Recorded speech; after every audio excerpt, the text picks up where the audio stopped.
Are you concerned about artificial sweeteners and what they may or may not do for your health, but you think you do your best at avoiding them? Well, this video might be for you.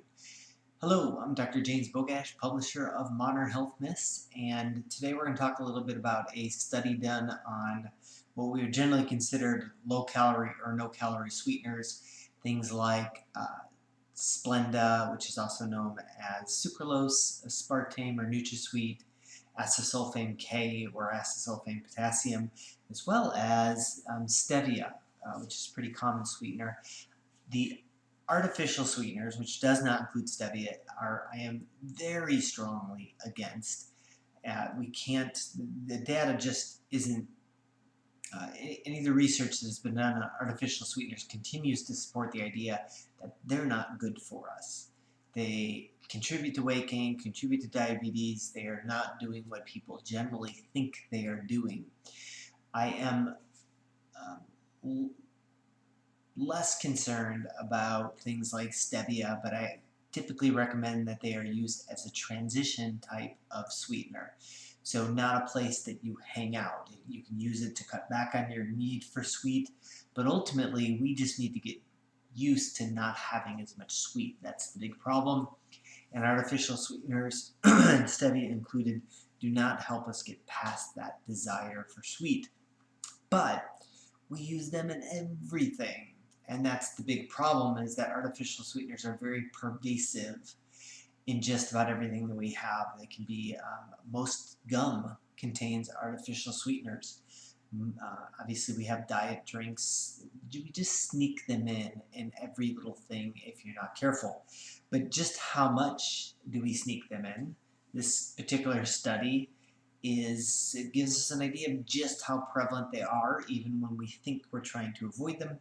This was a study done on a little over 340 people, looking at, and they broke them down into the under 40 and over 40 age group, and looked at the artificial sweeteners that they had running around in their bloodstream. Generally, the ones who were younger tended to have more artificial sweeteners in their body, typically 3 or more different types of artificial sweeteners recognized. And that's bothersome. I mean, even a single one, how many, you'd think we would just put one in there and that's enough, but there's a lot of different products that have 1, 2, even more artificial sweeteners and sugar in them. It's like they couldn't quite make up their mind how they were going to toxify you, so they just pick everything. The more bothersome part of this study was when they looked at patient-reported, or the participant reported intake of artificial sweeteners. They asked, "Hey, are you taking artificial? Do you use artificial sweeteners?" 6% of them said that yes, they use artificial sweeteners. 6%, pretty small amount. Probably fits into most people. We're avoiding them as best as possible. But when they actually checked the bloodstream for residues of these low-calorie sweeteners, 92% of them had residual aspects or residual chemicals of these low-calorie sweeteners in their bloodstream. That means that they thought they were avoiding them, but they were not. That is an indication that we really need to be reading our labels and making sure that we avoid these artificial and low-calorie sweeteners as much as is absolutely possible, because they are not good for you. They are not consistent with good health.